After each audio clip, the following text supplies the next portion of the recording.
Oke.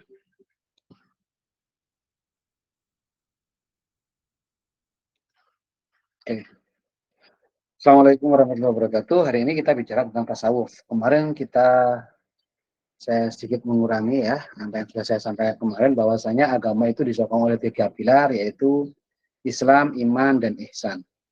Yang saya ceritakan kemarin tadi bahwasanya ada yang namanya rukun Islam, rukun iman, dan juga ada namanya ihsan.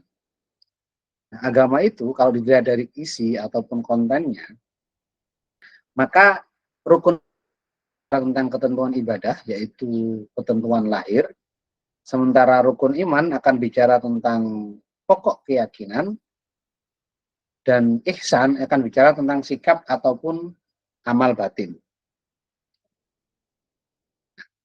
Secara ilmu saya terangkan bahwasanya ilmu yang membahas tentang Islam kemudian dinamakan ilmu fikih. Walaupun ketiga ilmu ini dulunya menjadi satu, yaitu ilmu fikih semuanya, tetapi kemudian pada zaman tabi'in kemudian makin berkembang spesifikasi ilmu itu. Ya. Jadi kalau bicara tentang keislaman, tentang tata cara beribadah, itu kita menggunakan ilmu fikih. Kalau kita bicara tentang pokok-pokok keyakinan, tentang keimanan, tentang malaikat, tentang Allah Subhanahu wa taala, itu kita namanya menggunakan ilmu usuluddin. Dan dalam kita mempelajari tentang sikap ataupun amal batin, ya, itu kita menggunakan ilmu tasawuf. Secara praktek, kalau ilmu fikih itu kemudian ketika ada perbedaan pendapat dalam hal ilmu fikih, gitu ya, antara satu ulama dengan ulama yang lain ketika dalam menafsiri sebuah ayat, sebuah nas, apakah itu Quran ataupun hadis, kemudian dikaitkan dengan realita ataupun kondisi waqi'iyah yang ada di masyarakat, maka kemudian berkembang yang namanya madhab. Jadi madhab itu perbedaan ulama dalam hal menafsiri atau mengkaji ulang tentang Quran dan hadis yang dikaitkan dengan prakteknya dalam kehidupan. Kemudian kalau ada perbedaan ulama dalam masalah usuluddin, oh iya, untuk madhab itu semuanya itu harus lengkap ya, tidak harus benar-benar lengkap membahas semua hal yang terkait dengan ketentuan ibadah. Makanya tidak ada namanya madhab sahabat, karena para sahabat tidak membukukan atau tidak menyampaikan pendapat beliau-beliau secara utuh tentang seluruh permasalahan hanya dalam Islam. Dalam usuluddin ketika memahami tentang apakah kemarin saya bilang ketika apakah Allah itu memiliki tempat, apakah Quran itu qadim ataukah hadis. Quran ini bersifat qadim ataukah bersifat hadis, yaitu menjadi namanya perbedaan itu namanya firqah. Sementara kalau dalam tasawuf kita tahu bahwasanya dalam sikap amal ataupun sikap batin tadi kita beribadah seakan-akan kita melihat Allah Subhanahu wa taala atau seakan kita dilihat oleh Allah Subhanahu wa taala. Makanya cara ulama agar bisa mencapai bagaimana ibadahnya ini bisa melihat Allah atau seakan-akan dilihat oleh Allah, itu para ulama menggunakan riyadhah, menggunakan cara metode-metode khusus untuk biar bisa mencapai itu yang dinamakan thariqah. Jadi perbedaan ulama dalam mencapai keihsanan itu namanya thariqah. Oke. Sekarang kita akan bicara sedikit tentang tasawuf sebelum kita nanti bicara tentang kaitannya dengan mental health. Definisi tasawuf itu adalah ilmu yang mengajarkan cara untuk mensucikan diri, ya, meningkatkan akhlak dan membangun kehidupan jasmani dan rohani untuk mencapai kehidupan abadi. Menurut Syekh Zakaria Al-Ansori. Jadi tasawuf itu cara, metode untuk bagaimana seseorang itu bisa mensucikan dirinya, bisa meningkatkan akhlaknya.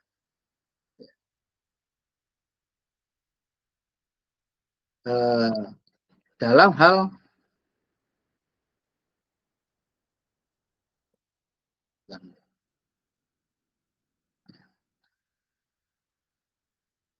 untuk membangun kehidupan yang kehidupan yang lebih baik, baik secara kehidupan jasmani ataupun rohani, sehingga bisa mencapai kehidupan abadi nanti di akhir. Menurut Syekh Abdul Qadir Isa, tasawuf semuanya akhlak. Barang siapa yang bertambah akhlaknya, maka bertambah pula nilai ketasawufannya. Jadi secara simpelnya gitu ya, al-akhlak wa tasawuf. Akhlak at-tasawuf wal akhlak. Tasawuf itu sama dengan akhlak.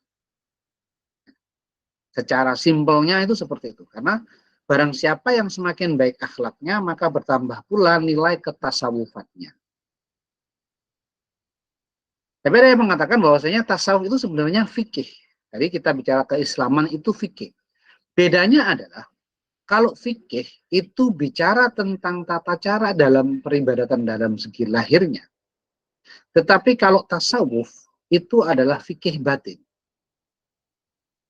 Yaitu fikih yang berkaitan dengan perilaku-perilaku batin seseorang. Makanya adalah dalam sebuah syairan kata-kata fasyari'atun kasafinatin wa tariqatun kal bahri summa haqiqatun durrun ghala. Syariat, ilmu Islam, ilmu iman itu sebagaikan perahu. Kemudian thariqah itu bagaikan lautan. Dan hakikat itu bagaikan intan yang mahal. Kita tidak bisa mencapai hakikat keimanan, tidak bisa mencapai kehidupan insan yang kamil tanpa kita melalui syariat, kita benar-benar memahami syariat, kemudian masuk kepada thariqah, ya, mengamalkan nilai-nilai tasawuf tadi, sehingga yang pada akhirnya kalau sudah ada perahu dan kita menggunakan perahu tersebut ke tengah laut, baru kita bisa menyelam ke dalam lautan untuk mencari hakikoh, durrun ghala, yang merupakan intan yang mahal.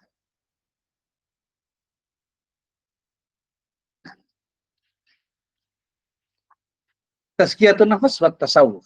Innama naqsidu bihi tazkiyatun nufus wa shafa'ul qulub wa islahul akhlaq wal wusul ila martabatil ihsan musamma tasawuf. Yang kita kehendaki dari tasawuf itu adalah mensucikan hati, mensucikan jiwa dari perbuatan-perbuatan yang tercela, dari hal-hal yang tidak baik. Wasofa'ul qulub, dan membersihkan hati. Kebersihan hati dari sifat-sifat tercela lagi, dari hal-hal yang tidak terkait dengan yang mengaitkan kepada Allah Subhanahu wa taala. Wa islahul akhlak, dan memperbaiki akhlak.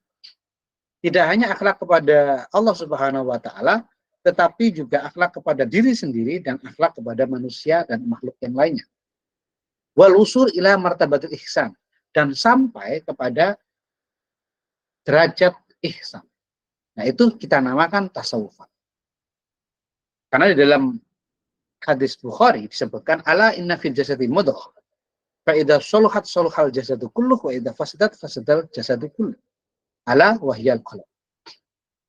Ingat-ingatlah bahwasanya di dalam jasad manusia itu ada segumpal daging. Ketika segumpal darah tersebut baik, maka seluruh jasad akan menjadi baik.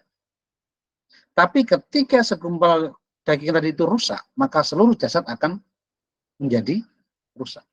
Ketahuilah itu adalah. Makanya menurut Imam Al-Ghazali, memasuki dunia sufi menjadi fardu ain jika mereka belum bisa membersihkan dirinya. Tapi dengan catatan bahwasanya hanya para nabi yang bisa membersihkan hatinya. Sehingga menurut Imam Al-Ghazali dikatakan memasuki dunia sufi menjadi fardu ain. Ingat tadi ya, tasawuf wal akhlak. Itu adalah pencapaian minimal adalah ketika kita bisa memperbaiki akhlak kita, maka itu kita berarti semakin melaksanakan ajaran tasawuf.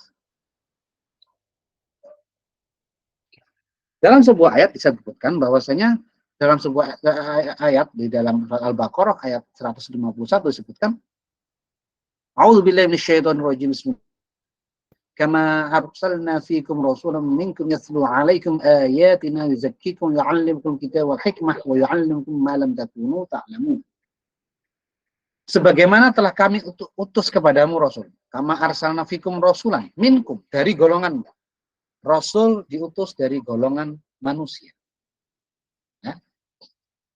Yatlu 'alaikum ayatina. Yang Rasul tadi akan membacakan kepadamu ayat-ayat kami, ayat-ayat tanda-tanda dari Allah Subhanahu wa Ta'ala. Membacakan Al-Quran, membacakan ayat-ayat kauniyah. Wa yuzakkikum, dan juga mensucikan kamu. Wa yu'allimukumul kitaba wal hikmah, dan mengajarkan kamu Alkitab dan Al-Hikmah. Wa yu'allimukum ma lam takunu ta'lamun, dan mengajarkan kepada kalian yang tak dapat kamu ketahui, apakah itu yang bersifat ghaib atau bersifat laduni. Ya. Jadi dari ini saja kita tahu bahwasanya Rasul taklim, membacakan kepadamu ayat-ayat kami, ini yang banyak kemudian dilakukan oleh para ulama-ulama tafsir. Ingat, ulama warasatul anbiya. Makanya para ulama tafsir mengkaji ayat-ayat Al-Quran dengan sebegitu dalamnya. Wa yuzakkikum, dan mensucikan kamu. Yang ini kemudian diambil oleh para ulama tasawuf. Karena dalam tadi tujuan tasawuf adalah mensucikan hati dan menghiasinya dengan perbuatan-perbuatan yang terpuji. Wa yu'allimukumul kitab, dan mengajarkan kepada kalian kitab. Mengajarkan ilmu fikih, mengajarkan ilmu usuluddin. Wal hikmah, dan ilmu hikmah. Dan al-hikmah. Makanya kemudian orang-orang yang para ulama juga ada yang kalau mungkin bahasa kasarnya itu ulama yang juga mengetahui rahasia-rahasia ayat Al-Quran sehingga kayak menjadi dukun gitu. Nah, itu namanya mempelajari dengan ilmu hikmah. Wa yu'allimukum ma lam takunu ta'lamun, dan mengajarkan kepada kalian hal-hal yang tidak dapat kamu ketahui. Para ulama di situ juga akan mengetahui tentang ilmu-ilmu yang gaib, ilmu-ilmu laduni. Bagaimana para ulama gaib di sini nggak terus kemudian berarti jin dan setan loh ya. Tapi gaib ini perkara-perkara yang tidak bisa, yang tidak kasat mata. Ya. Kemudian tasawuf akhlak. Ya ini kemudian ada para ulama kemudian ada membagi, ada tasawuf falsafi, ada tasawuf akhlaki. Kita fokus pada tasawuf akhlaki dulu. Tasawuf akhlaki itu adalah suatu usaha mempersenjatai diri dengan nilai-nilai rohaniyah yang baru, yang akan membentengi diri saat menghadapi problema hidup dan kehidupan yang serba materialistik, dan berusaha merealisasikan keseimbangan jiwa sehingga timbul kemampuan menghadapi beragam problem tersebut dengan sikap optimis. Ini adalah tasawuf akhlaki. Ya.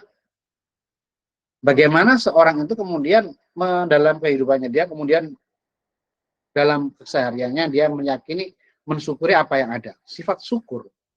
Bagaimana kita cara bersyukur itu diajarkan juga di dalam tasawuf. Bagaimana kita ini sebenarnya ada penyakit yang hasud, suka dengki kepada orang lain. Bagaimana mengobatinya itu diajarkan oleh ilmu tasawuf. Dan tentu saja tidak hanya belajar ilmunya, tetapi harus ada petunjuk guru.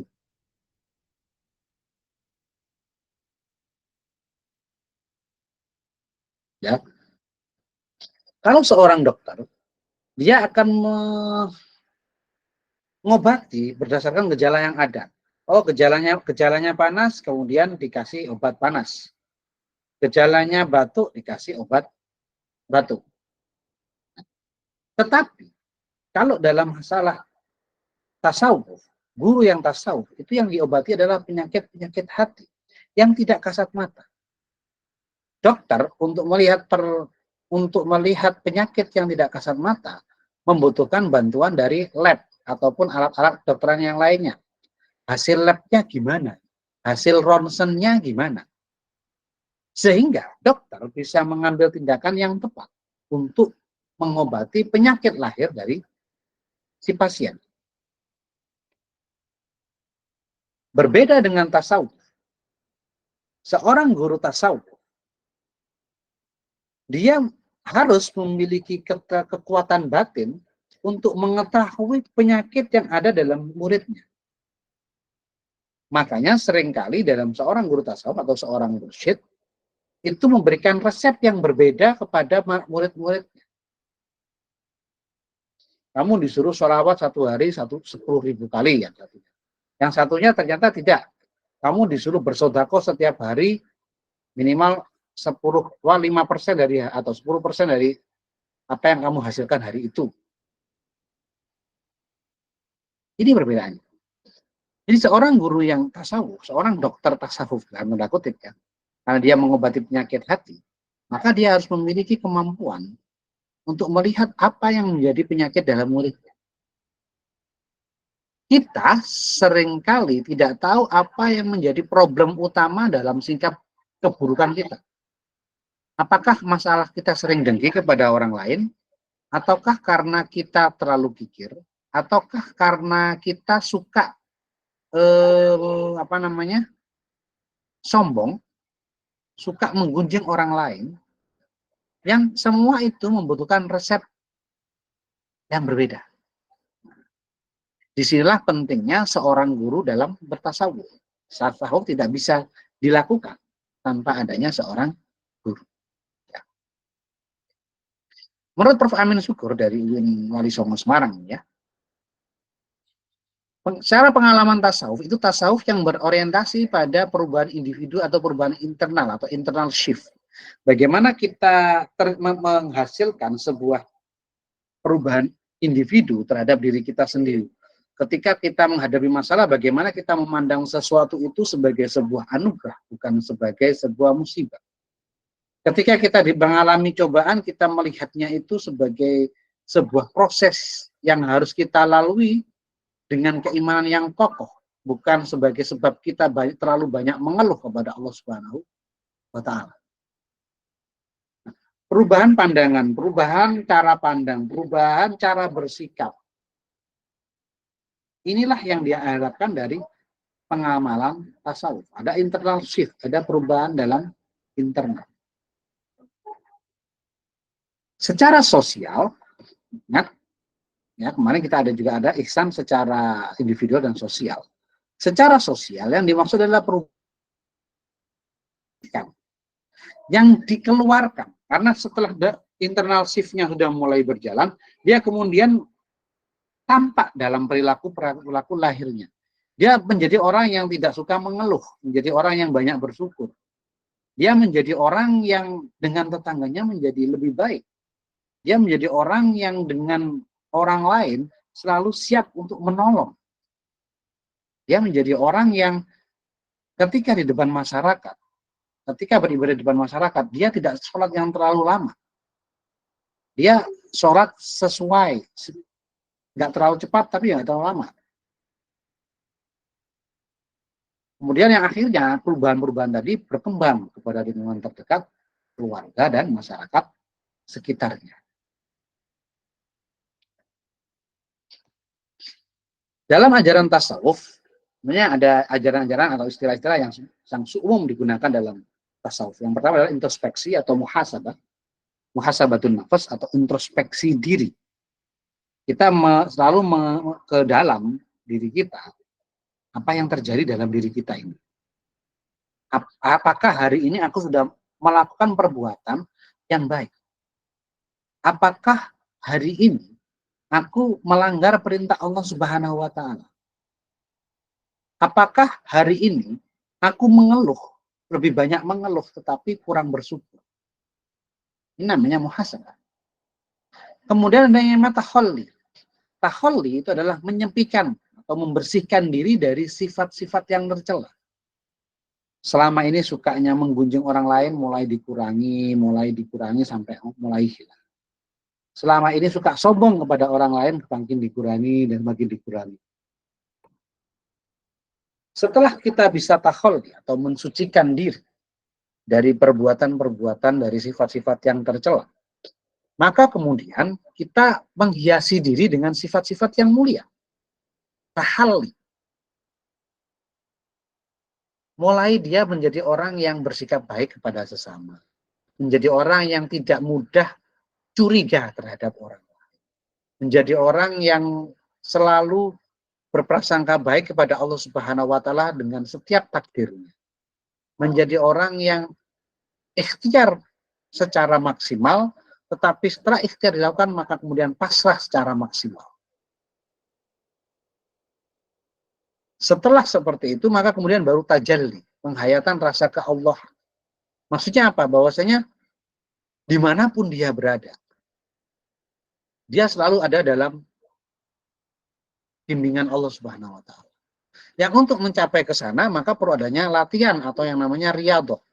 Riyadhah ini latihan-latihan yang sudah metode ini dipraktekkan oleh para guru sufi, para pemuka sufi untuk seorang itu bisa mencapai penghayatan kepada rasa keallahan.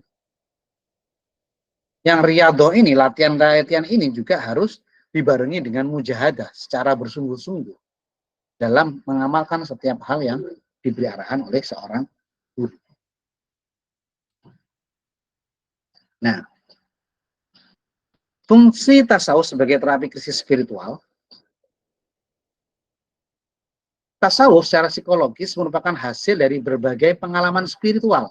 Ingat kemarin pada ketika kita membahas tentang Islam, iman, dan ihsan, dalam PowerPoint yang saya share, yang dalam video yang saya bagikan, itu saya menyebutkan juga consequential experience, pengalaman spiritual dalam salah satu aspek keberagamaan. Ya. Jadi berbagai pengalaman spiritual dan merupakan bentuk dari pengetahuan langsung mengenai realitas-realitas ketuhanan yang cenderung menjadi inovator dalam agama. Kehadiran Tuhan dalam bentuk pengalaman mistis dapat menimbulkan keyakinan yang sangat kuat. Karena dimensi keberagamaannya yang 5 kemarin semakin terpenuhi.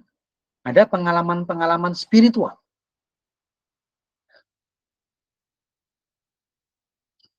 Dan dalam tasawuf,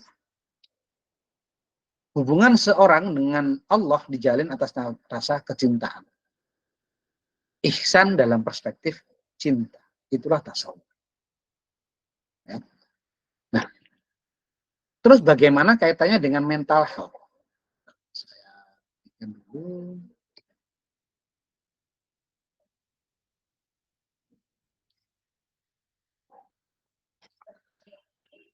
Terus bagaimana kaitannya antara tasawuf dengan mental health? Kalau dilihat dari apa yang dipaparkan tadi, termasuk apa yang saya paparkan tadi, kita bisa melihat garis benang merah. Gitu.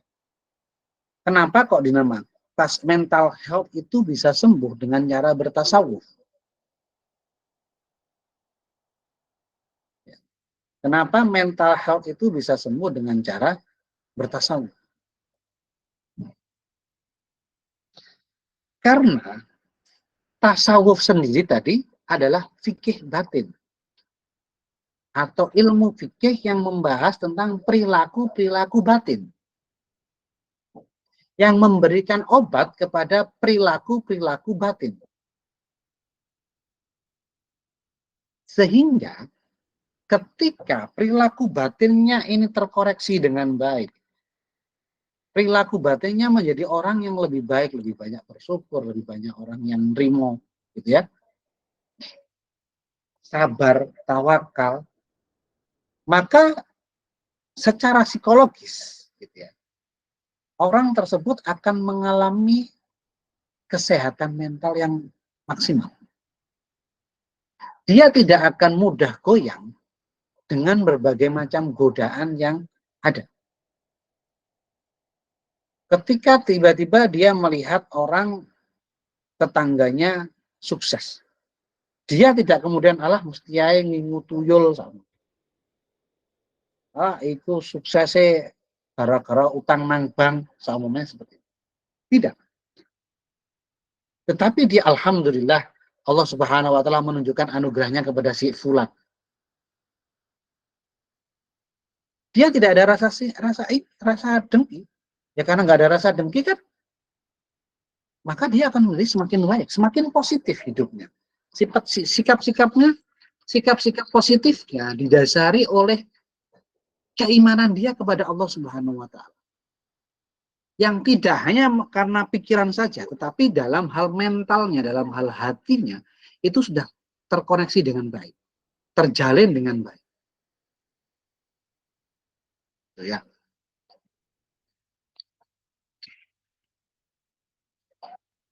Nah,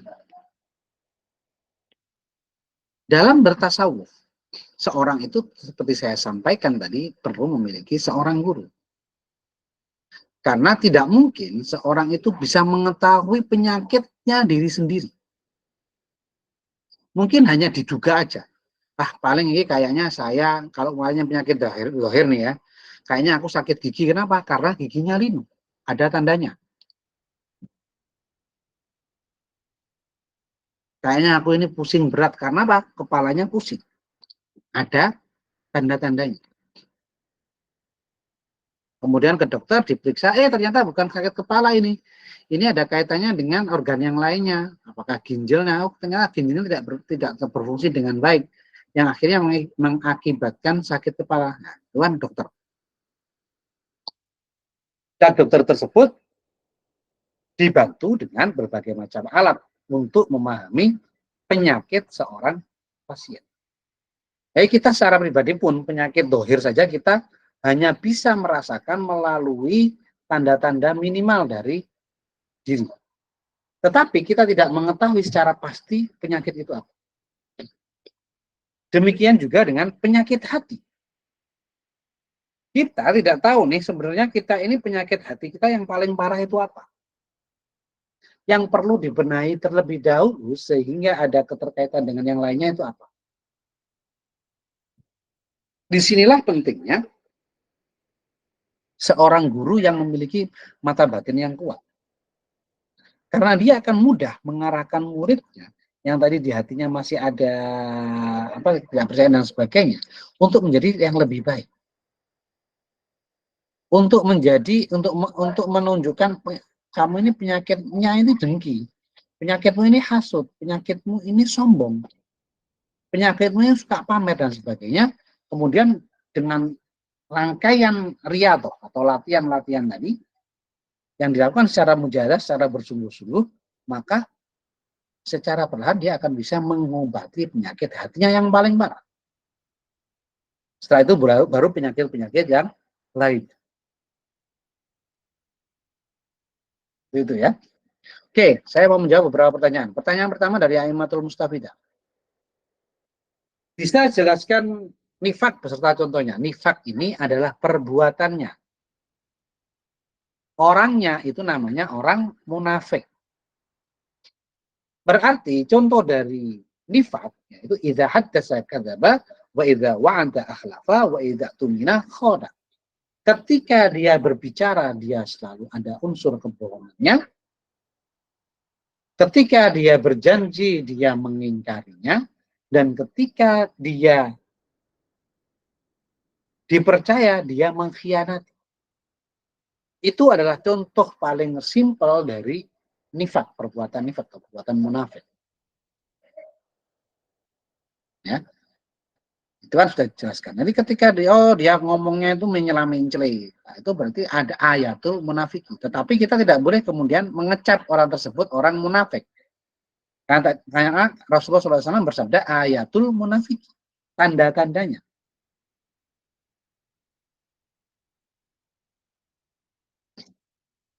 Seperti itu, Aimatul Mustafidah.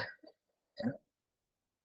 Jadi nifak itu perbuatannya. Kalau orangnya namanya orang munafik.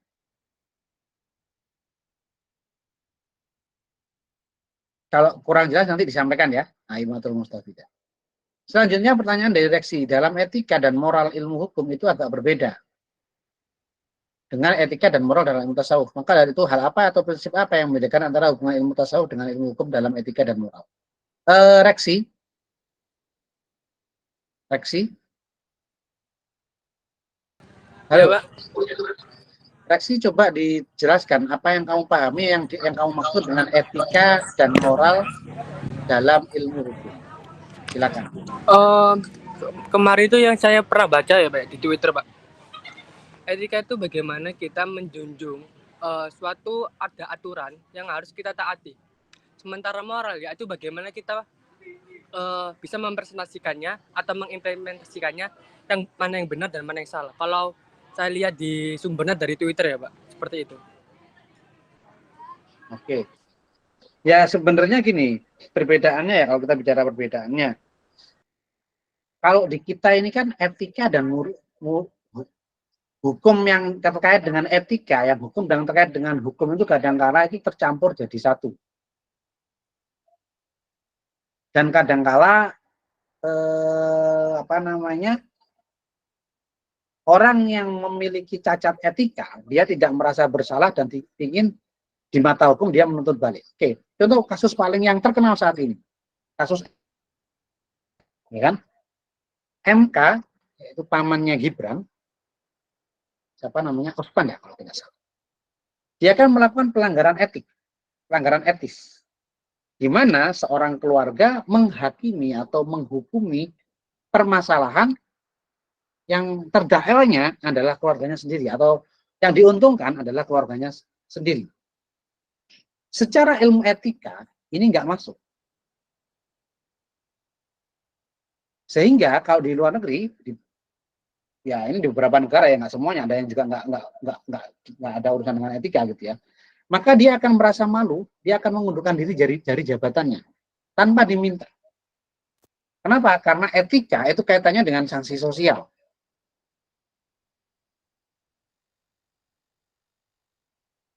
Nah, tapi seringkali dasar etika ini yang kemudian menjadi dasar diputuskan sebuah hukum yang akhirnya kemudian pemakzulan atau penurunan si Osman dari kejabatan dia sebagai ketua MK.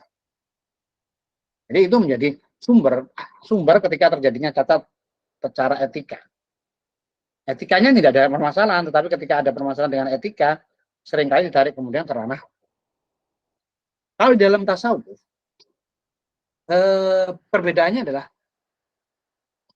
apa yang dipercaya oleh secara gini, etika itu kan akan selalu diperkuat dengan nilai-nilai lokalitas. Ya. Kalau kamu orang mana? Siapa tadi? Reksi. Kamu orang mana, Reksi? Sidoarjo, Pak. Sidoarjo ya. Iya. Di Sidoarjo, kalau seumpama punya tunangan gitu ya, ketika hari raya kamu itu biasanya berkunjung ke rumahnya si perempuan atau memberikan perempuan sesuatu atau tidak? Iya, kadang-kadang ya, bawa. Ya. Tapi di Madura dulu ya, nggak tahu kalau sekarang. Mungkin kalau di sini ada anak Madura bisa dikoreksi. Ketika orang itu memiliki tunangan, maka dia akan membelikan seluruh pakaian gitu ya, akan memberikan pakaian untuk si tunangannya tadi, dan juga memberikan dalam tanda kutip angpau lebaran untuk si calonnya tadi. Karena yang di sana itu kalau nggak seperti itu kayaknya nggak etis gitu loh, nggak etis. Ini menunjukkan bahwasanya etika dalam satu daerah bisa jadi tidak berlaku di dalam daerah yang lainnya. Ya. Gimana Reksi? Izin berpendapat ya, Pak. Kemarin Ya, ada salah satu pakar tata negara itu menyampaikan bahwa etika itu tidak bisa di atas hukum. Etika hanya bisa sejajar dengan hukum. Jadi etika itu memang salah satu bagian dari hukum, tapi etika itu bisa melebihi hukum. Etika yang disalahkan seharusnya adalah orang yang menyangkutkan itu, tapi jika orang yang melakukan itu tidak bisa dikaitkan dengan etika. Sementara dalam tasawuf, apakah etika itu bisa disejajarkan dengan ilmu tasawuf dan termasuk moralnya? Begitu. Nah, makanya Saya mau menjelaskan ke arah sana, kamu sudah dipotong, ya nggak apa. Ya. Jadi kemudian etika apa komunikasi etika dengan hukum seperti itu. Nah sekarang kalau dalam ilmu tasawuf itu tidak bisa. Ilmu tasawuf gitu ya, ada korelasinya dengan etika, tetapi etika tidak bisa berada di atas ilmu tasawuf. Menurut etika, katakanlah di orang-orang barat, LGBTQ itu hal yang normal. Orang memiliki properti itu dia memiliki hak untuk berkuasa di dalam properti tersebut. Ya ini seringkali tidak bisa dalam, apalagi kita ya orang Asia itu seringkali tidak bisa gitu. Jadi kalau di barat ketika kamu masuk ke rumah orang tanpa dibukakan pintu oleh orangnya, maka kamu juga menjadi pelanggar, trespasser. Yang kemudian kamu akan berurusan dengan hukum. Nah, tapi kalau sekali lagi, ketika etika itu ternyata berlawanan dengan hukum Islam, maka tetap tasawuf yang ada sebagai utama. Akhlak-akhlak yang diajarkan dalam ilmu tasawuf itu yang dianggap yang dihitung sebagai yang paling baik. Ingat kemarin ketika kita membicarakan tentang fungsi agama, itu juga salah satu fungsinya adalah menyalahkan sesuatu yang salah di masyarakat, gitu ya kan. Hukum-hukum ataupun etika-etika yang ada di masyarakat. Ketika memang etika ataupun hukum tersebut berlawanan dengan agama. Itu salah satu fungsi agama. Apalagi dalam masalah tasawuf ini, etika ataupun moral yang ketika moral tersebut tidak sejalan dengan agama, maka tidak bisa digunakan dan akan dilawan oleh ilmu tasawuf. Ilmu tasawuf ini yang lebih baik. Kenapa? Sekali lagi saya sampaikan, kan innama bu'isturi utamma karamal ikhlak. Nabi bersabda bahwasanya Nabi itu diutus untuk menyempurnakan akhlak yang mulia. Nah, ilmu akhlak ini adanya di ilmu tasawuf. Bagaimana sih cara kita bersolat? Kita sholat biasa sholat. Pasti ketika terpenuhi syarat dan rukunnya, menurut ilmu fikih, sholat kita sah. Tetapi menurut Imam Syafi'i, kalau kita bicara dalam hal keihsanan juga, Imam Syafi'i berpendapat sholat yang sah itu adalah sholat yang ketika mulai Allahu Akbar sampai kemudian Assalamualaikum warahmatullahi wabarakatuh, itu tidak sedetik pun melupakan Allah Subhanahu wa Ta'ala. Itu baru sah sholat. Pertanyaan saya, kalau dengan standar itu, kira-kira di kelas ini sholatnya sah atau tidak? Tidak, Pak. Enggak. Makanya kemudian oleh Imam Ghazali disyaratkan ketika sholat mulai dari Allahu Akbar sampai Assalamualaikum warahmatullahi wabarakatuh, minimal pernah ingat sekali, bisa khusyuk sekali, itu sudah dianggap sah sholat. Nah, ini kita bicara tentang keihsanan gitu ya. Kita bicara tentang tasawufnya. Kalau secara fikihnya sholat jasa. Secara keihsanan, secara ilmu akhlaknya, kamu kelihatannya menyembah kepada Allah Subhanahu wa Ta'ala, tapi kok kamu nyuekin gitu kan? Nah, ini yang secara etikanya tidak masuk. Secara akhlakinya itu tidak pas. Contoh yang kemarin saya sampaikan. Wudhu dalam keadaan telanjang, sah atau tidak?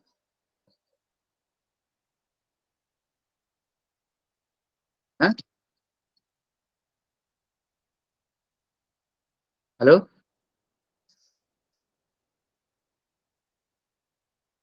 Wudhu dalam keadaan telanjang nih, kalian wudhu. Dengan terpenuhi syarat dan rukunnya. Sah atau tidak?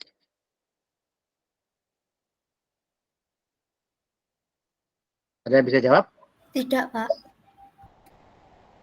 Ya, salah. Wudhu dalam keadaan telanjang itu sah ketika dia terpenuhi syarat dan rukunnya, mulai dari membasuh mukanya benar, membasuh kedua tangannya benar, sebagian kepalanya benar, membasuh telinganya benar, membasuh kakinya benar, itu sah. Secara hukum dia apa? Sah, ya kan? Secara etika, pantas atau tidak? Secara akhlak ini ya, pantas atau tidak wudhu dalam keadaan telanjang? Enggak, Pak. Kenapa? ya nggak lazim aja gitu Pak, kayak nggak sesuai gitu.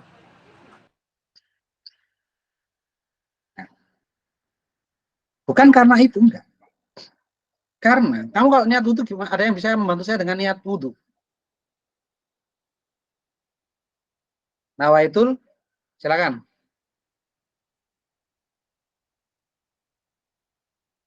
Halo, ada yang bisa bantu?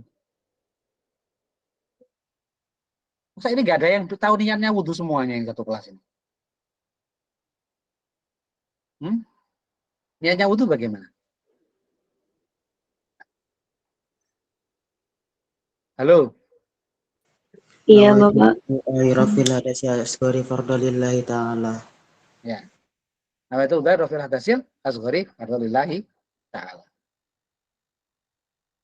Pantas nggak kamu menyebut asma yang agung, yaitu asma Allah Subhanahu wa Ta'ala dalam keadaan telanjang? Tidak, Pak. Tidak. Jadi bukan karena pantas itunya. Jadi itu ada al-akhlakiyah. Secara akhlak, secara fikih ini sah. Tapi secara akhlak ini nggak pas. Kecuali kalau memang benar-benar terpaksa ya.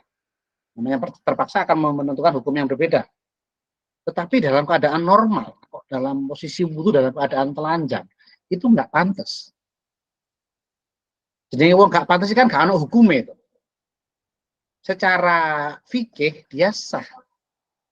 Tapi secara kalau kita bicara secara tasawuf atau secara ihsan, ini nggak sah. Gimana Hasbillah? Silakan. Izin, Pak. Sebelumnya saya pernah membaca atau pernah mendengar ustadz-ustadz saya antara kitab Fathul Qorib atau Fathul Mu'in itu bahwasanya berwudu saat telanjang itu hukumnya makruh. Gitu, Nah, iya, Pak. kan saya makruh kan bukan tidak sah kan? Nggih, cuman kan ya Ya, lebih baik kan pakai pakaian, Pak. ya makanya kan tidak sah. Bukan tidak sah. Kita bicara tidak sah. Makruh pun masih tetap sah itu hukumnya, cuman dibenci kan gitu. Nggih, Ya Pak. kan? Ya. Makanya tapi makanya secara fikih ini kan tetap sah. Mau ada yang mengatakan itu makruh, mau ada yang mengatakan itu boleh, tetap sah secara fikih. Tetapi secara tasawuf, secara ihsani, itu tidak sah. Kok kurang ajar baca wudhu, baca menyebut asma Allah Subhanahu wa Ta'ala dalam kondisi telanjang. Nah, tataran-tataran akhlaki seperti inilah yang kemudian membuat tasawuf itu penting. Seperti kayak kemarin contoh yang saya sampaikan juga dalam hal puasa. Puasa itu kita menahan diri dari lapar dan dahaga dan dari hasrat seksual kan gitu. Ya kan? Itu puasanya orang awam. Puasanya orang khawas. Itu menahan diri dari perbuatan-perbuatan hati yang tercela. Menahan diri dari sifat sombong, menahan diri dari sifat riya, menahan diri dari sifat hasud. Ya. Itu puasa yang menurut orang-orang yang khawas. Gitu.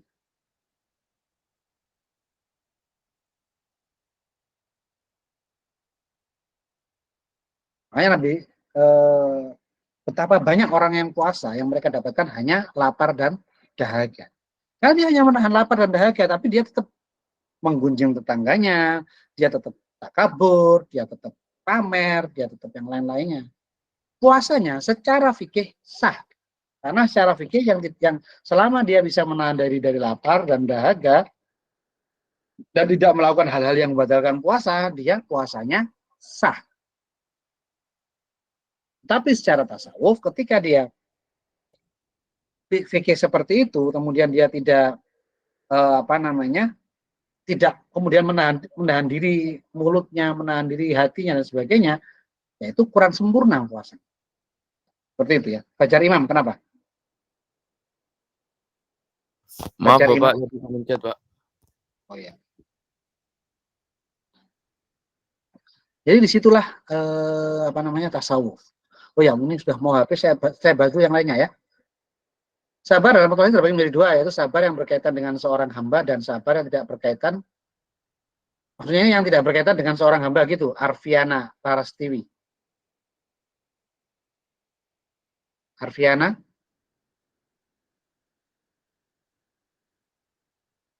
Arfiana. Yang kamu maksud bagaimana nih pertanyaanmu? Bagaimana Bapak? Pertanyaanmu maksudnya apa? Sabar dibagi menjadi dua, ya kan? Terus? Itu tadi kan sabar terbagi menjadi dua. Nah, yang pertama kan sabar yang berkaitan dengan seorang hamba, dan yang kedua itu sabar yang tidak berkaitan. Nah, di sini yang saya pertanyakan itu yang bagian sabar yang tidak berkaitan itu bagaimana maksudnya seperti itu? Sabar yang berkaitan dengan seorang hamba. Tadi seperti bagaimana tadi jawabanmu? Jawaban dari itu yang berkaitan dengan seorang hamba.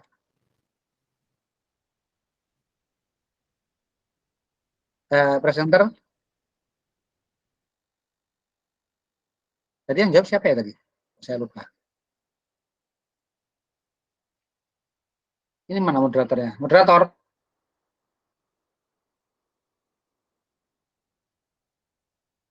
Erika.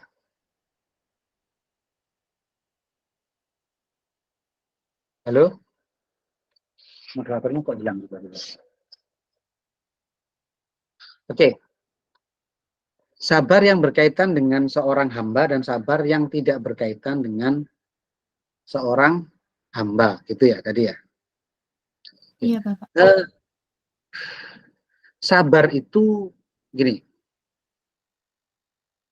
Sabar itu akan kita alami ketika kita mendapat ujian ataupun cobaan gitu ya. Ada kalanya cobaan itu karena memang kita diuji oleh Allah Subhanahu wa taala untuk meningkatkan kapasitas ataupun kualitas keilmuan, kapasitas kita. Ya. Level ibadah kita. Makom kita. Ada kalanya itu memang sebagai akibat ataupun sebagai ujian dari apa yang sebagai sunatullah dari apa yang kita kerjakan gitu. Kita mendapat cobaan karena kita dulu pernah melakukan hal lain yang menjadikan hal tersebut terkena kepada kita. Kita pernah mengkhianati seseorang, bisa jadi kemudian kita akan dikhianati oleh seseorang. Ya kan? Sabar yang berkaitan dengan seorang hamba, ini menurut pemahaman saya, kalau tidak sepakat tidak masalah. Sabar yang berkaitan dengan hamba adalah bagaimana ketika ujian tersebut itu sangat keterkaitan erat dengan sikap ataupun perbuatan hamba yang lain, orang lain ataupun makhluk lain. Seperti tadi ketika kita dikhianati, kita diolok-olok oleh orang lain dan sebagainya, itu kita bersabar.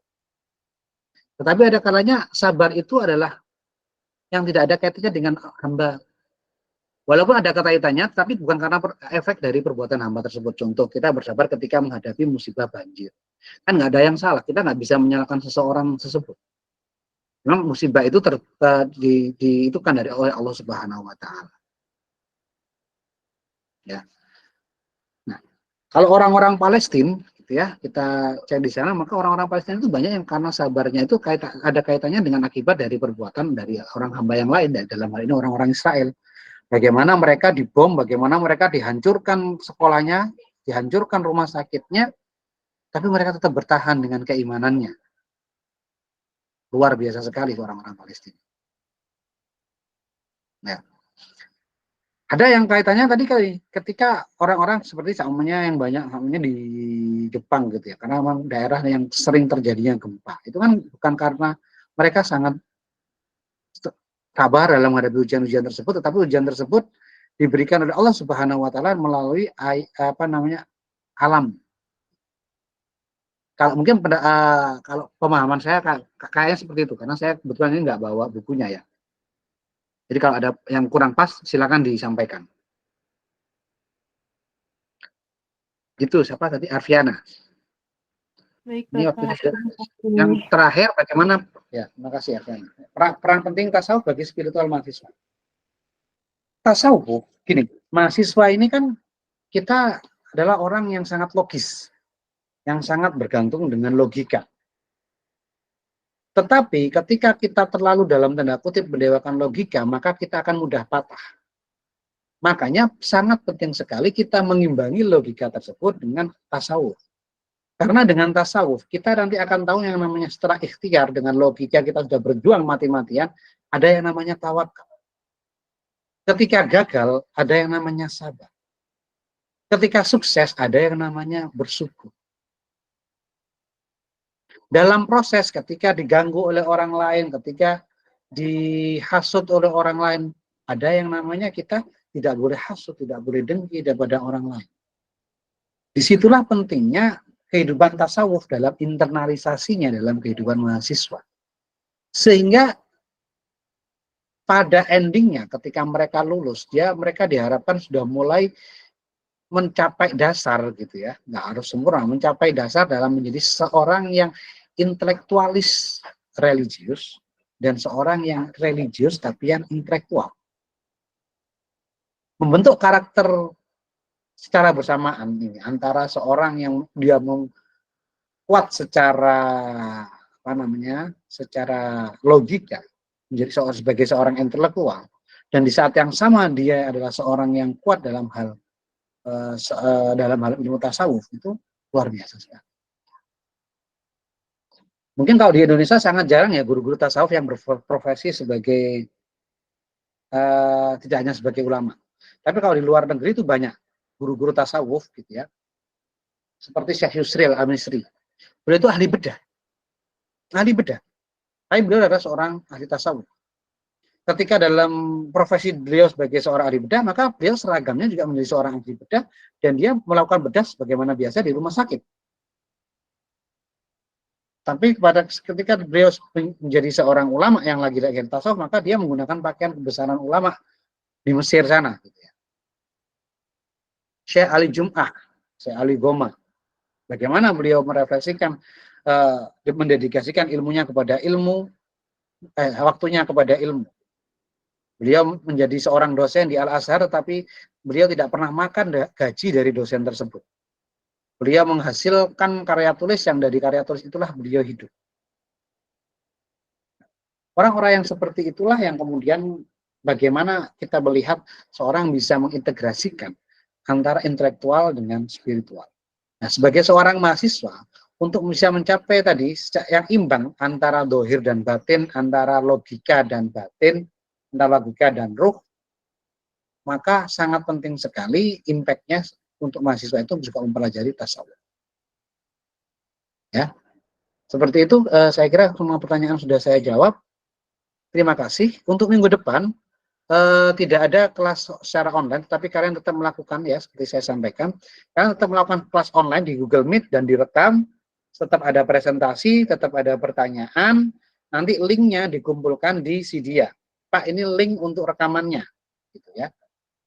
Materi sudah saya buatkan rekaman di Sidia, nanti mohon dicek dan kemudian dikerjakan.